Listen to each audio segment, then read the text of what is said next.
Good morning. This is Father Stephen Kelly from St. John's Church in Detroit, and we're continuing our daily morning meditations looking at the various readings that are assigned for morning and evening prayer in what is known as the Daily Office Lectionary.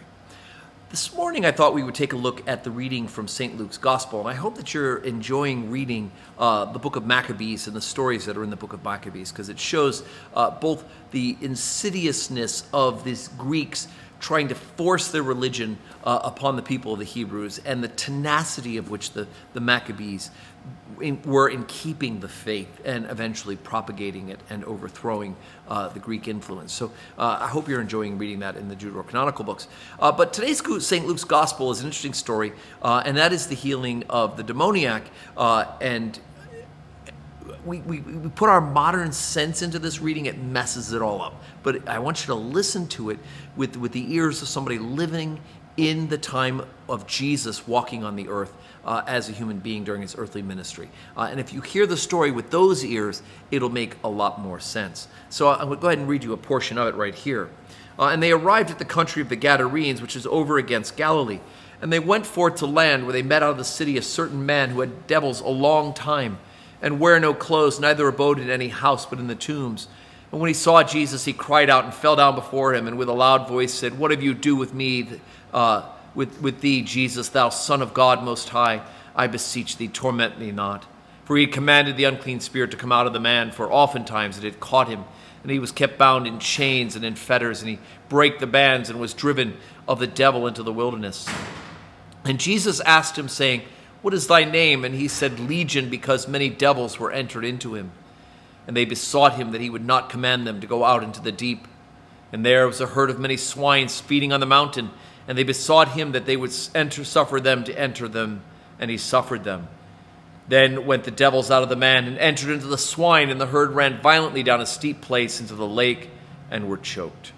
So when we read this with modern lines, we go, oh my gosh, those poor pigs. And of course, being on this side of the cross and the resurrection, we know, of course, that the idea of unclean animals is now null and void because we talked about the vision in Acts of the Apostles that Peter had of the sheep being let down with all the food and God declaring that all these things were clean for him to eat. But if we were living in the time of Jesus, and we have heard this particular story and most likely witnessed this particular story, the whole idea of a legion of demons being in one person is terrifying enough. And of course, Jesus being the Son of God has power over the demons. As a matter of fact, anytime that Jesus does encounter the demons, in fact, they know who he is, right? They're able to identify him. They know he's the Son of God. And Jesus at times will be identified by them. What have you to do with us? They know who he is. The battle isn't between Jesus and the demons, because Jesus is God and the demons are just created beings, the fallen created beings, but created beings nonetheless. The real battle is between the angels, right? St. Michael the archangel fights against Satan, and that's the battle.